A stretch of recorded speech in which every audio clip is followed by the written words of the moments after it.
Faut avoir un ticket, Danny, pour voir un film. Et justement, j'ai le ticket.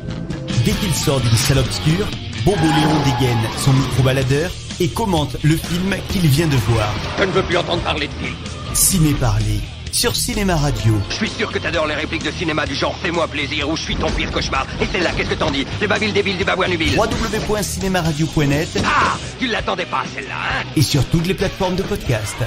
C'est un passeport pour un autre monde. Bonjour, c'est Bobo, bienvenue dans cet épisode de Ciné Parler. Aujourd'hui on va parler de Another Day of Life de Raoul de la Fuente et Damien Nenao, qui sont Raoul de la Fuente est espagnol et Damien Nenao est polonais. Et comme tout film d'animation hybride, c'est une coproduction internationale entre la Pologne et l'Espagne. Et de quoi parle Another Day of Life? Eh bien, ça parle du journaliste Kapuscinski qui a écrit le roman d'une guerre à l'autre. C'est un journaliste que je ne connaissais pas, mais qui apparemment a couvert beaucoup de révolutions et de guerres civiles dans le monde. Apparemment, c'est un journaliste polonais assez célèbre, mais moi je le connaissais pas, mais je vais me pencher sur sa carrière. Et donc, Another Day of Life raconte l'histoire de l'Angola, de l'indépendance de l'Angola et de la guerre civile qui a suivi en 1975. Du coup, 3 jours au moment où le Portugal a décolonisé l'Angola, une guerre civile a éclaté sur fond de guerre froide entre la Russie et les États-Unis, avec Cuba au milieu, plus l'Afrique du Sud appuyée par les États-Unis qui a tenté d'envahir l'Angola. Et à la fin du film, un écran titre nous indique que cette guerre civile a continué jusqu'en 2002. Ce que je ne savais pas, mais de toute façon, je crois que la seule fois où j'ai entendu parler de l'Angola au cinéma, et c'était même pas l'Angola, c'était du Cap-Vert, c'était dans Tabou, le film du réalisateur des Mille et une Nuits. Et là, c'est encore un film qui s'inscrit dans la tradition moderne, récente, mais néanmoins traditionnelle dans le mouvement des films d'animation documentaire. Donc je vous renvoie à mes podcasts sur Chris the Suisse et sur Samoni Roide à ce sujet. Et d'ailleurs, j'avais pas vu un des tout premiers, Le Voyage de Monsieur Kurlik, et je crois qu'il passe à la Cinémathèque de Grenoble. Donc je vous en ferai un compte rendu si je vais le voir, parce que ce mouvement m'intéresse beaucoup. Alors là, c'est comme Chris the Suisse dans la forme, c'est un peu plus original quand même que Chris the Suisse dans la forme, mais ça mélange l'image interview face caméra des protagonistes qui ont vécu les événements en Angola en 1975, soit des journalistes, soit des rebelles anticolonisateurs. Donc des anciens guerrieros en fait, hein. Il faut appeler les choses comme elles sont. Et un mélange d'animation. C'est quand même principalement de l'animation en motion capture. Donc ils ont filmé des acteurs sur fond vert. Et après il les réanime en fait, comme le film Terran Tabou, ou l'excellent film français de science-fiction Renaissance, que je vous conseille si vous ne les avez pas vus. C'est 2 très bons films, Renaissance et Terran Tabou.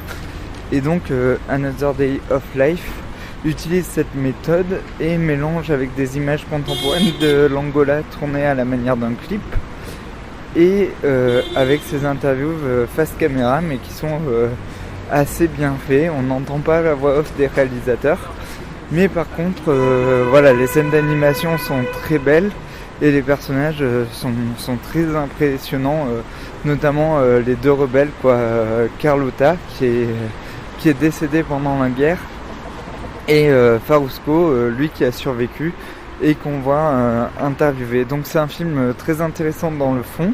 Alors je sais plus si dans le fond de l'Arrêt Rouge, Chris Marker il en parle, mais comme dans Another Day of Life, il y a des images de Fidel Castro, même si dans la forme c'est pas du Chris Marker, hein, ça reste assez léger comme film, et le montage ne va pas vous retourner le cerveau.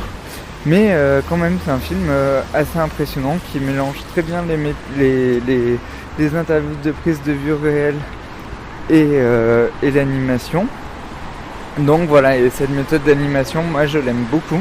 C'est très particulier, ça fait que les dessins sont très fluides en fait et font très réalistes. Et il y a quelque chose qui est assez bien senti dans le film, c'est que le journaliste qui est le héros, donc Kapuscinski, comme il n'est pas interviewé, on ne sait pas s'il va mourir pendant la guerre ou dans quel contexte il va mourir. Mais à l'époque, il est déjà assez âgé, quoi. C'est pas un jeune journaliste, il a 47 ans. Du coup, il est mort en 2007, en fait, je pense, de sa belle mort.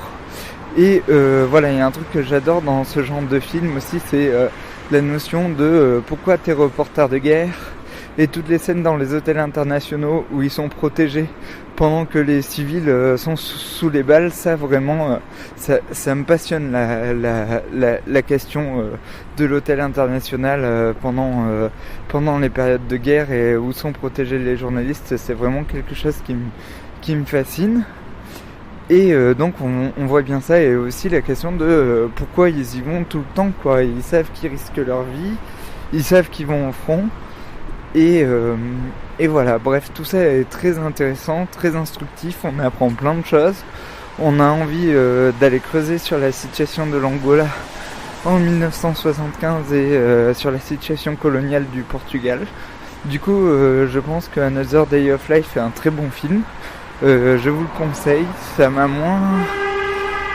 moins appris de choses quand même. Oulala, c'est samedi, les gens ils sont surexcités, hein, ils klaxonnent et tout, c'est fou.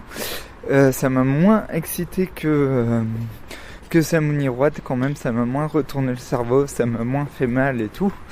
Mais quand même, c'est assez impressionnant comme film. Voilà, ça va très vite, hein, ça dure 1h23. C'est très bref. Et voilà, bon je vous laisse, j'espère que cet épisode de Ciné Parler vous a plu. Si vous êtes allé voir Another Day of Life, dites-moi ce que vous en avez pensé dans les commentaires.